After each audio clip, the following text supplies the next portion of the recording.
Hello all, ഇന്ത്യയിലെ തന്നെ ഏറ്റവും ബെസ്റ്റ് ടെക്നിക്കൽ ഇൻസ്റ്റിറ്റ്യൂട്ട്സ് ആണ്, എഞ്ചിനീയറിംഗ് സ്ഥാപനങ്ങളാണ് IITs അഥവാ ഇന്ത്യൻ ഇൻസ്റ്റിറ്റ്യൂട്ട് ഓഫ് ടെക്നോളജി. ഞാൻ IIT മദ്രാസ് ഗ്രാജുവേറ്റ് ആണ്. പല ആളുകളും ചോദിക്കുന്നൊരു ചോദ്യമാണ്, എങ്ങനെ IITയിൽ അഡ്മിഷൻ നേടാം? IITയിൽ അഡ്മിഷൻ നേടാൻ വേണ്ടി നമ്മൾ 2 എക്സാംസ് ക്വാളിഫൈ ചെയ്യേണ്ടതുണ്ട്. ആദ്യം JEE മെയിൻസ്. ആ JEE മെയിൻസിൽ നിന്ന് ഏറ്റവും നല്ല മാർക്ക് വാങ്ങുന്ന ആളുകളെ, ഏറ്റവും ബെസ്റ്റ് പെർസെൻറ്റേജ് വാങ്ങുന്ന ആളുകൾ ഉൾപ്പെടുത്തിയിട്ടുള്ള JEE അഡ്വാൻസ്ഡ് എക്സാമും. JEE അഡ്വാൻസ്ഡ് എന്നുള്ളത് എല്ലാവർക്കും അറിയാം, ഇന്ത്യയിലെ അല്ലെങ്കിൽ വേൾഡിൽ തന്നെ ഏറ്റവും ടഫസ്റ്റ് ആയിട്ടുള്ള ഒരു സയൻസ് ആൻഡ് മാത്സ് എക്സാമാണ് JEE അഡ്വാൻസ്ഡ് എന്നുള്ളത്.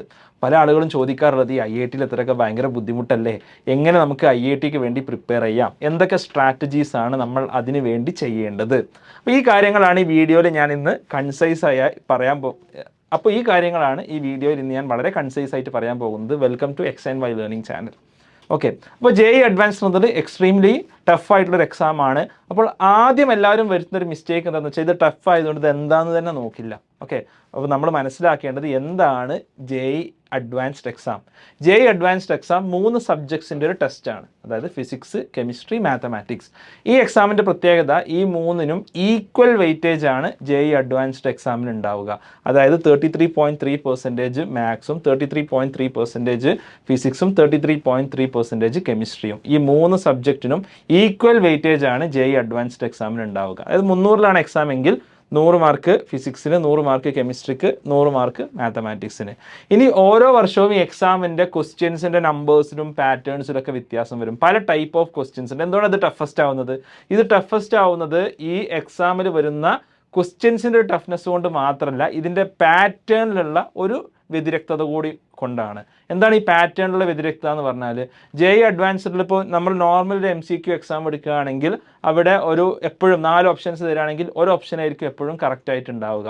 എന്നാൽ JEE അഡ്വാൻസ്ഡ് എക്സാമിന് ചില type of multiple options correct ഉള്ള ക്വസ്റ്റ്യൻസ് ഉണ്ടാവാം. അതായത് 4ൽ 4ഉം കറക്റ്റ് ആയത്, 4ൽ 3ഉം കറക്റ്റ് ആയത്, 4ൽ 2ഉം കറക്റ്റ് ആയത്, ഇങ്ങനെയുള്ള ക്വസ്റ്റ്യൻസ് ഒക്കെ ഉണ്ടാവാം. ചിലപ്പോൾ അസേർഷൻ ആൻഡ് റീസൺ ചോദിക്കും, ചില ടൈമിൽ മാച്ച് ദ ഫോളോയിങ് ചോദിക്കും, ചിലപ്പോൾ വേറെ എന്തെങ്കിലും ചോദിക്കും. ഇങ്ങനെ പല കാര്യങ്ങൾ JEE അഡ്വാൻസ്ഡ് എക്സാമിന് ചോദിക്കാൻ സാധ്യതയുണ്ട്. പല ടൈപ്പ് ഓഫ് പാറ്റേൺസ് ചോദിക്കും.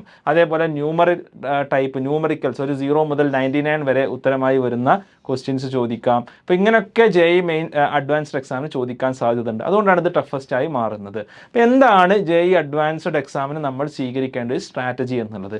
ഒന്നാമത്തെ സ്ട്രാറ്റജി എന്നുള്ളത് സ്റ്റാർട്ട് ഏർലി എന്നുള്ളതാണ്. ഇപ്പോൾ ഇത് കേൾക്കുന്ന ആളുകളുടെ ഹൈസ്കൂൾ സ്റ്റുഡൻസ് ഉണ്ടാവും, ഇപ്പോഴേ നിങ്ങൾ JEEക്ക് വേണ്ടി സ്റ്റാർട്ട് ചെയ്യുക. ഹയർ സെക്കൻഡറി സ്റ്റുഡൻസ് ഉണ്ടാവും, ഇന്ന് മുതൽ സ്റ്റാർട്ട് ചെയ്യുക. ഓക്കെ, എത്രത്തോളം നമ്മൾ വൈകുന്നു അത്രത്തോളം നമുക്ക് ഈ എക്സാം ജയിക്കാനുള്ള പ്രോബബിലിറ്റി നമുക്ക് കുറഞ്ഞു വരും. കാരണം ഈ എക്സാം എന്നുള്ളത് ഈ പറഞ്ഞ പോലെ ടഫസ്റ്റ് എക്സാമാണ്. 10 ലക്ഷം ആളുകൾ എഴുതുന്നതിൽ ഒരു 15,000 ആളുകളെ മാത്രം എടുത്ത് ബാക്കി 9,85,000 ആളുകളെ എലിമിനേറ്റ് ചെയ്യാൻ വേണ്ടിയിട്ടുള്ള എക്സാമാണ് JEE എക്സാം. അപ്പോൾ അത് കണ്ടറിഞ്ഞിട്ട് വേണം നമ്മൾ പഠിക്കാൻ. നമ്മൾ ടോപ്പേഴ്സിനൊക്കെ എടുത്ത് നോക്കിയാൽ, കോട്ടയിൽ നിന്നോ അല്ലെങ്കിൽ ആന്ധ്രയിൽ നിന്നൊക്കെ വരുന്ന ടോപ്പേഴ്സിനെ എടുത്ത് നോക്കിയാൽ അവർ 6ാം ക്ലാസ്സിനോ 7ാം ക്ലാസ്സിനൊക്കെ ഇതിന് വേണ്ടിയിട്ടുള്ള പ്രിപ്പറേഷൻ തുടങ്ങിയിട്ടുള്ള ആളുകളാണ്. അപ്പോൾ ആ രീതിയിൽ തന്നെ നമ്മൾ JEE അഡ്വാൻസ്ഡ് എക്സാമിന് വേണ്ടി പ്രിപ്പയർ ചെയ്യണം എന്നുള്ളതാണ് ഇതിൽ ഏറ്റവും പ്രധാനപ്പെട്ട വസ്തുത. രണ്ടാമത്തത്, ഏതൊക്കെ സബ്ജക്റ്റിനാണ് നമ്മൾ ഏറ്റവും പ്രാമുഖ്യം നൽകേണ്ടത്? ഒരു +1 +2 സ്റ്റുഡൻറ്റിനെ സംബന്ധിച്ചിടത്തോളം ഇത് 2 തരത്തിൽ നമ്മൾ പറയാം. നമ്മൾ വളർന്നു വരുമ്പോൾ ഒരു ഹൈസ്കൂൾ സ്റ്റുഡൻ്റ് ആണെങ്കിൽ നിങ്ങളുടെ മാത്തമാറ്റിക്കൽ എബിലിറ്റിക്കാണ് നിങ്ങൾ ഏറ്റവും പ്രാധാന്യം കൊടുക്കേണ്ടത്. കാരണം നിങ്ങൾക്ക് ഇനി കെമിസ്ട്രിയോ ഫിസിക്സോ അല്ലെങ്കിൽ മാത്സോ ഏത് സബ്ജക്റ്റാണ് നിങ്ങൾ ചെയ്യുന്നതെങ്കിലും അവിടെയൊക്കെ നിങ്ങളുടെ മാത്തമാറ്റിക്കൽ എബിലിറ്റി എന്നുള്ളത് വളരെ പ്രധാനപ്പെട്ട ഒരു കാര്യമാണ്.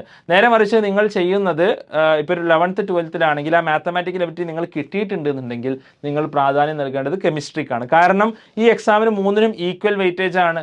അതുകൊണ്ട് തന്നെ കെമിസ്ട്രിക്ക് നമുക്ക് കുറച്ചുകൂടി ബെറ്റർ സ്കോർ ചെയ്യാൻ പറ്റും. കാരണം മാത്തമാറ്റിക്സ് നമുക്ക് എവിടുന്നും ചോദിക്കാം. ഒരു സിലബസ് ഫിക്സഡ് ആയിട്ടുണ്ടെങ്കിൽ പോലും മാത്സിൽ നമുക്ക് എവിടുന്നും ചോദിച്ച് എവിടേക്കും കൊണ്ടുപോകാം. ഒരു ക്വസ്റ്റ്യൻ പേപ്പർ ഇടുന്ന സെറ്റ് ചെയ്യുന്ന ഒരാളെ സംബന്ധിച്ചിടത്തോളം ഫിസിക്സും അതുപോലെ തന്നെ. എന്നാൽ കെമിസ്ട്രി ആണെങ്കിൽ ഒരു സബ്ജക്റ്റ് ആ ഒരു സിലബസിന് അപ്പുറത്തോട്ട് പോകുന്നതിന് അവിടെ എന്തായാലും ലിമിറ്റേഷൻ ഉണ്ട്. അതുകൊണ്ട് കെമിസ്ട്രിയിൽ നന്നായി ഫോക്കസ് ചെയ്താൽ, കെമിസ്ട്രിയിൽ ആ 33%-ൽ ഒരു 25% വാങ്ങിക്കഴിഞ്ഞാൽ അയാൾ ക്വാളിഫൈ ചെയ്യുമെന്നുള്ളത് ഷുവറാണ്. എന്നാൽ ഇനി അയാൾക്കൊരു ബെറ്റർ റാങ്ക് ഉണ്ടാക്കുന്നത് തീർച്ചയായിട്ടും അയാളുടെ ഫിസിക്സിലെയും മാത്തമാറ്റിക്സിലെയും മാർക്കാണ്. മൂന്നാമത് നമ്മൾ മനസ്സിലാക്കേണ്ടത്, JEE എന്നുള്ളത് ഒരു ഹൈ സ്കോറിംഗ് എക്സാം അല്ല, ഒരു ലോ സ്കോറിംഗ് എക്സാമാണ്. അതായത് ഒരു 45 to 50% നിങ്ങൾക്ക് മാർക്ക് വാങ്ങിക്കഴിഞ്ഞാൽ you will get a decent rank. Okay, ഒരു 60 to 70% മാർക്ക് നിങ്ങൾ എക്സാമിന് വാങ്ങിക്കഴിഞ്ഞാൽ നിങ്ങൾക്ക് നല്ല റാങ്ക് ലഭിക്കും. ഓക്കെ, അപ്പോൾ അതെപ്പോഴും നിങ്ങളുടെ ഓർമ്മയിൽ വേണം. അടുത്തതായി നമ്മൾ മനസ്സിലാക്കേണ്ടത് what kind of preparation you need എന്നുള്ളതാണ്. നമ്മുടെ സ്കൂൾ സിലബസിൽ മാത്രം ഒതുങ്ങി നിന്നിട്ടുള്ളൊരു പ്രിപ്പറേഷൻ അല്ല JEE സംബന്ധിച്ചിടത്തോളം ഒരു എക്സാമിന് വേണ്ടത്. അവിടെ ഇപ്പോൾ നമ്മൾ ഫിസിക്സ്, കെമിസ്ട്രി, മാത്സ് എടുക്കുകയാണെങ്കിൽ നമ്മുടെ സിലബസിനപ്പുറം പോകാൻ, എസ്പെഷ്യലി ഇത് കേൾക്കുന്ന സ്റ്റേറ്റ് സിലബസിലെ ആളുകളുണ്ടെങ്കിൽ അതിനപ്പുറം പോകാൻ, NCERT ആണെങ്കിൽ പോലും, NCERT പഠിക്കുന്ന CBSE സ്കൂളിൽ പഠിക്കുന്ന ആളുകളാണെങ്കിൽ പോലും അതിനപ്പുറം പോകാൻ നമുക്ക് സാധിക്കേണ്ടതുണ്ട്. കുറച്ചുകൂടി പരന്ന വായന ഫിസിക്സിലും മാത്സിലൊക്കെ വേണം. അതേപോലെ തന്നെ നല്ല കൺസെപ്ച്വൽ അണ്ടർസ്റ്റാൻഡിങ് വേണം. കാണാതെ പഠിച്ച ഒരാൾക്ക് എഴുതാവുന്ന ഒരു എക്സാം അല്ല JEE അഡ്വാൻസ്ഡ്. നല്ല കൺസെപ്ച്വൽ അണ്ടർസ്റ്റാൻഡിങ് ഉള്ള, നല്ല പ്രോബ്ലം സോൾവിങ് സ്കില്ലും എബിലിറ്റി ഉള്ള ആളുകൾക്കാണ് JEE അഡ്വാൻസ്ഡ് എക്സാം എഴുതാൻ സാധിക്കുക. ഓക്കെ, അപ്പോൾ ഇതാണ് നമ്മൾ JEE അഡ്വാൻസ്ഡ് എക്സാമിനെ സംബന്ധിച്ചിടത്തോളം നമ്മൾ ശ്രദ്ധിക്കേണ്ട കാര്യം. So what is the right time to start your preparation? I would say now. പല ആൾക്കാരും ചോദിക്കും, സർ ഇന്ന് തുടങ്ങിയാൽ കിട്ടോ, നാളെ തുടങ്ങിയാൽ കിട്ടോ, IIT കിട്ടോ, ഞാൻ 11th ആയി 12th ആയി അല്ലെങ്കിൽ 9th ആണ് 10th ആണ്, ഏതാവട്ടെ, എനിക്ക് അവരോട് പറയാനുള്ള ചോദ്യം, നിങ്ങൾക്ക് ഇന്ന് തുടങ്ങിയാൽ കിട്ടോ, നാളെ തുടങ്ങിയാൽ കിട്ടുമോ എന്ന് എനിക്ക് ഉറപ്പ് പറയാൻ സാധിക്കില്ല.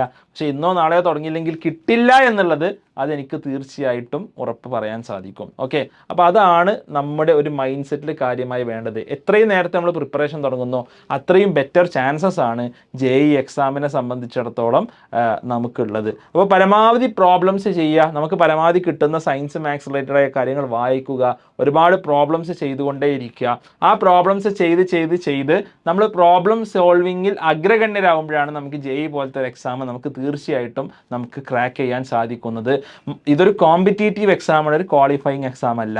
ഇന്ത്യയിലെ 10 ലക്ഷം ആളുകൾ എഴുതുന്നതിൽ നിന്ന് കേരളത്തിനായിട്ടൊരു കോട്ടയോ അല്ലെങ്കിൽ തമിഴ്നാടിനായിട്ടൊരു കോട്ടയോ ഇല്ല. നിങ്ങൾ ഏറ്റവും ബെസ്റ്റ് ആണെങ്കിൽ നിങ്ങൾക്ക് അഡ്മിഷൻ കിട്ടും. ഇത്ര മലയാളികൾക്ക് അഡ്മിഷൻ കൊടുത്തോണം എന്നൊന്നുമില്ല. കഴിഞ്ഞ വർഷങ്ങളിലെ പട്ടിക നമ്മൾ നോക്കുമ്പോൾ ഏകദേശം വെറും 181 മലയാളികൾക്കാണ് കഴിഞ്ഞ വർഷം 16,684 ആളുകളിൽ വെറും 181 മലയാളികൾക്കാണ് അഡ്മിഷൻ കിട്ടിയെന്ന് കാണാൻ സാധിക്കും. എന്നാൽ അത് ആന്ധ്രയിൽ, തെലുങ്കാനയിലൊക്കെ 1500 മുകളിലും രാജസ്ഥാനിൽ 2000 മുകളിലും. എന്തുകൊണ്ടത്? അവർ നേരത്തെ ഈ എക്സാമിന് വേണ്ടി പ്രിപ്പയർ ചെയ്തു. നമ്മളെപ്പോഴും ബോർഡ് എക്സാമിന് വേണ്ടിയിട്ടുള്ള ഒരു കഠിന പരിശ്രമത്തിലാണ് നമ്മളുള്ളത്. അപ്പോൾ അത് മാറ്റിയിട്ട് നമ്മൾ JEE പോലത്തെ ഒരു എക്സാമിന് വേണ്ടി വളരെ നേരത്തെ തന്നെ നമ്മൾ പ്രിപ്പയർ ചെയ്യുക. ഓക്കെ, അപ്പോൾ ഇതാണ് ഒരു മെസ്സേജ് ആയിട്ട് എനിക്ക് പറയാനുള്ളത്. നേരത്തെ പ്രിപ്പറേഷൻ തുടങ്ങാൻ ആഗ്രഹിക്കുന്ന ആളുകൾക്ക് 8, 9, 10 ക്ലാസ്സുകളിൽ XandY ലേണിങ്ങിൻ്റെ ഫൗണ്ടേഷൻ പ്രോഗ്രാംസ് ഉണ്ട്. അത് നിങ്ങൾക്ക് ഉപയോഗപ്പെടുത്താം. IITians ആയിട്ടുള്ള ആളുകൾ തന്നെയാണ് ക്ലാസ്സസ് നയിക്കുന്നത്. ഓക്കെ, സോ മറ്റൊരു വീഡിയോ ആയിട്ട് XandY ലേണിങ്ങിൻ്റെ ചാനൽ പിന്നീട് കാണാം. ബൈ.